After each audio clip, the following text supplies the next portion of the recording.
Alleluia, Alleluia.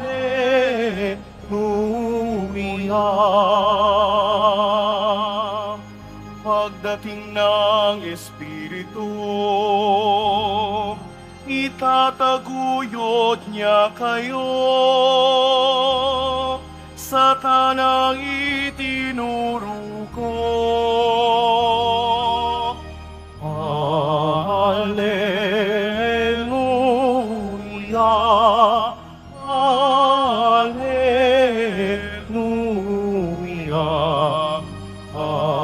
Alleluia, Alleluia.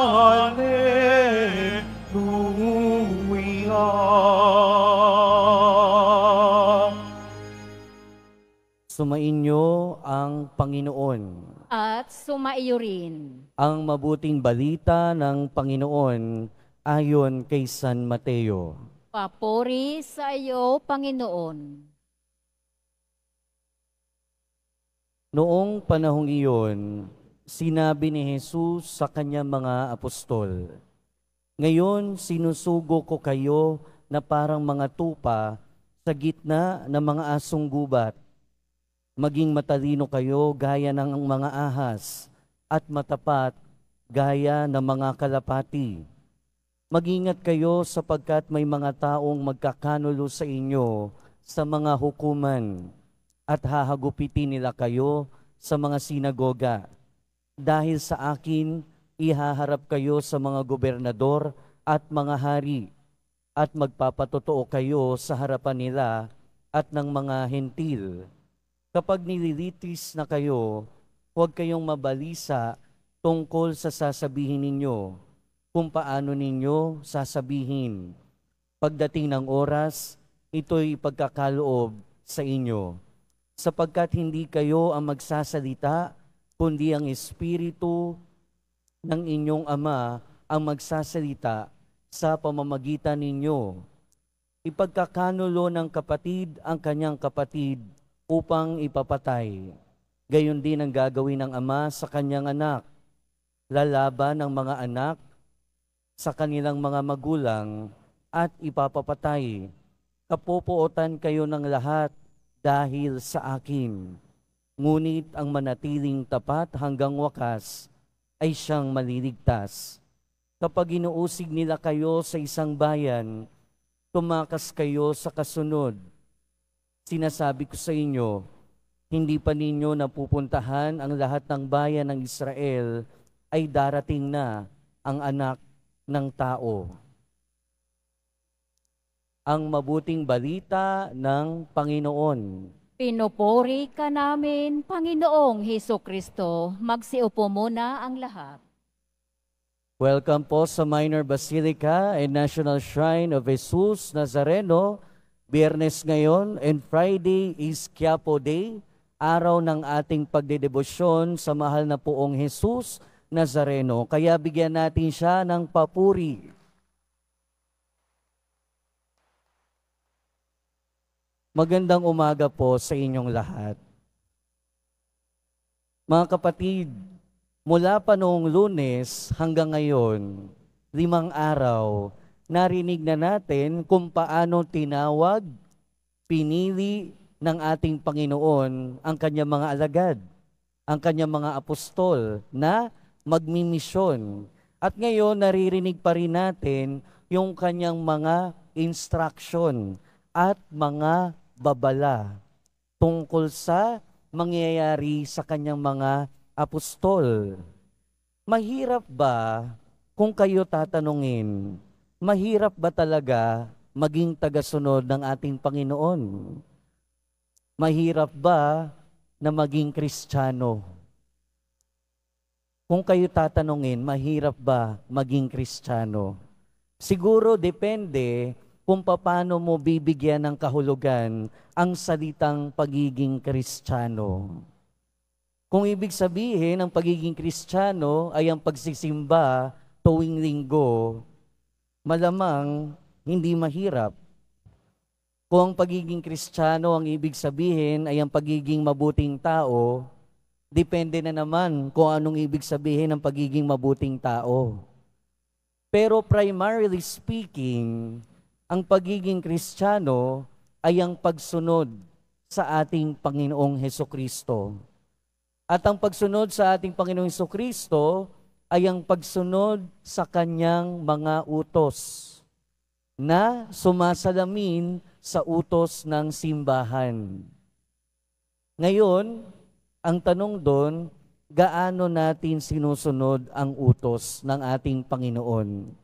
Dahil kung talagang susundin natin ang utos ng ating Panginoon, ay talagang mahirap maging Kristiyano.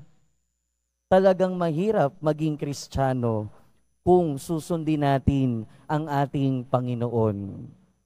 Sabi ng ating Panginoon sa ating Ebanghelyo, kung susundin natin siya, kapupuotan tayo ng lahat.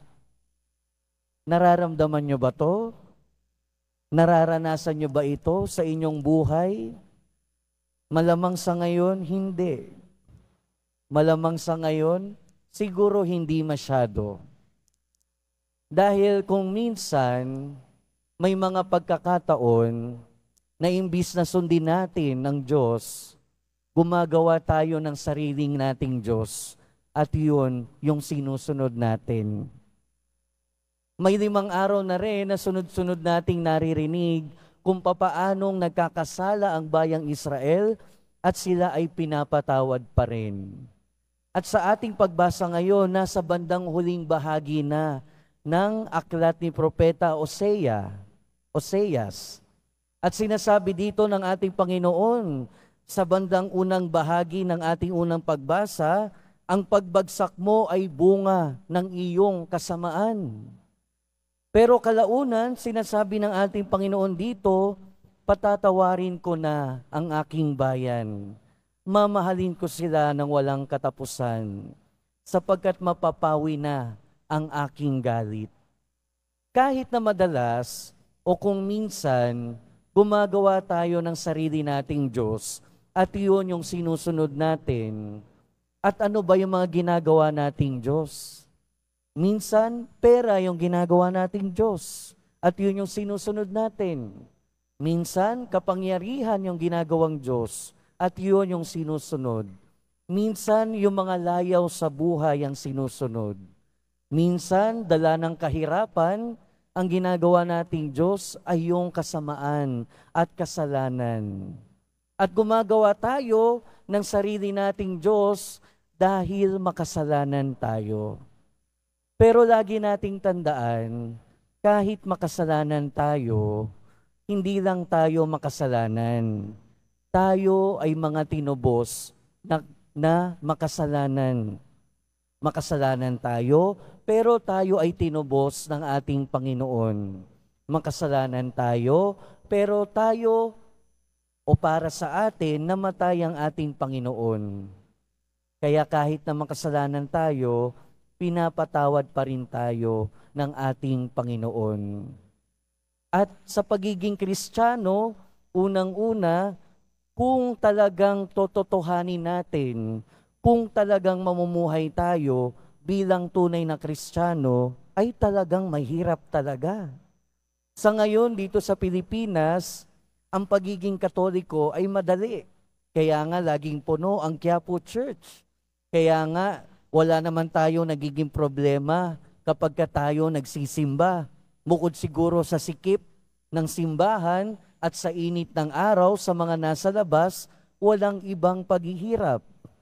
Pero pag pumunta tayo sa iba't ibang mga bansa, ang pagiging Katoliko mismo, by simply being a Catholic, napakahirap na. At naranasan yon ng mga sinaunang Kristiyano, pero nararanasan pa rin yon ng ibang mga Kristiyano ngayon. Katulad kapag ka nasa bandang Middle East tayo, di ba? Napakahirap magpahayag na ikaw ay Kristiyano. Sa ibang bahagi ng India, mahirap maging Kristiyano. Kaya nga doon, di ba, mga nababalitaan tayo, mga madre, mga Kristiyano, pinapatay dahil lang sa pagiging Kristiyano. Pero sa atin dito sa Pilipinas, hindi naman natin nararamdaman yung mga bagay na yan. Pero sa totoo lang, kung talagang mabubuhay tayo bilang Kristiyano, ay talagang mahirap. Talagang mangyayari na may magagalit sa atin. Talagang mangyayari na talagang kapopuotan tayo. Dahil sa loob mismo minsan ng ating pamilya, kung tayo nabubuhay bilang Kristiyano, at ang pamumuhay bilang Kristiyano ay pamumuhay sa hustisya, katarungan, pagmamahal at malasakit sa kapwa, aba, madali ba yun? Kung sa trabaho natin, may kultura ng tsismisan, may kultura ng siraan, at hindi yun ang kultura ng pagiging Kristiyano. At pinairal natin ang kultura ng pagiging Kristiyano sa isang lugar na hindi ganon ang kultura. For example, sa office nyo, ang kultura tsismisan, at ikaw nagpaka-Kristiyano, hindi ka pwedeng sumali. Madali ba yun? Siyempre, hindi. Kung sa isang lugar, sa isang trabaho mo, for example, ang kultura ay korupsyon, pagnanakaw, lahat ng kasama mo, yun yung ginagawa. At kung ikaw magpapaka-Kristiyano, hindi mo gagawin. Madali ba yun? Hindi talaga. Ang pagiging Kristiyano, kung gagawin natin ng 100%, ay talagang mahirap. Lalo na kung nasa kalagayan ka ng mahirap maging Kristiyano. Pero ang panawagan sa atin, nandito na yung warning na kung tayo ay magiging talagang Kristiyano, expect na natin unang-una. Kung tayo magiging Kristiyano, expect na natin dahil winarningan na tayo ng ating Panginoon. Expect na natin na talagang mauusig tayo. Expect na natin na talagang may magagalit sa atin. I-expect na natin na talagang may makakabangga tayo kung tayo ay talagang magiging tunay na Kristiyano. Pangalawa, sundin natin kung ano yung sinasabi ng ating Panginoon. Sa pagiging Kristiyano, may sinasabi na ang ating Panginoon. Sinasabi, mag-ingat kayo dahil isinusugo ko kayo bilang maamong tupa sa gitna ng mga asong lobo. Dahil talagang may mga sasalungat sa atin. Pero sinasabi din ng ating Panginoon, maging matalino tulad ng ahas, pero maging matapat katulad ng mga kalapati. Na ibig sabihin, dapat maging wais tayo sa pakikipagkapwa natin, lalo na sa mga salungat sa ating pananampalataya. Hindi ibig sabihin nun talagang makipagpatayan tayo sa ating pananampalataya kung hindi naman kinakailangan. Hindi ibig sabihin nun ipagdikdikan natin yung pananampalataya natin sa mga taong ayaw maniwala. Na ibig sabihin lamang nun, sa gitna ng kultura at kasamaan sa ating buhay, panatilihin natin yung ating pagiging Kristiyano nang hindi ito nasisira. Mamuhay tayo sa gitna ng mga tao nang hindi nawawala ang ating pagiging Kristiyano. Sabi nga, di ba? Do not be overcome by evil, but overcome evil by doing good. At yon ang pagiging Kristiyano. At sa kabila ng hirap ng pagiging Kristiyano, tandaan din natin yung sinasabi ng ating Panginoon sa ating ebanghelyo. Nasa inyo ang Espiritu. Ibig sabihin, si Lord na ang bahala sa atin. Ang panawagan sa atin ay maging Kristiyano at si Lord na ang bahala sa atin. Kaya sa pagpapatuloy ng ating buhay, mga kapatid, tanungin natin ang ating sarili, 100% Kristiyano ba ako? At kung hindi, malamang ito ang mensahe sa atin, mabuhay bilang Kristiyano, mabuhay bilang tunay na Kristiyano. At ang pagiging tunay na Kristiyano, sa pagiging tunay na Kristiyano, expect na natin talagang may makakabangga tayo, talagang may uusig sa atin, talagang may sasalungat sa atin kung tunay tayong Kristiyano. Pero sundin natin kung ano ang sinasabi ng ating Panginoon. Maging matalino sa pakikipagkapwa, ngunit maging matapat. At ang ibig sabihin ng pagiging matapat ay hindi gumagawa ng kahit na anong mali. Lagi nating tandaan, kahit tayo ay makasalanan, tayo ay mga pinatawad at tinubos ng mga makasalanan. Kaya maging tunay na Kristiyano tayo. Sa pagiging tunay na Kristiyano, lagi nating isaisip at huwag nating kalimutan, bahala na si Lord sa atin. Amen.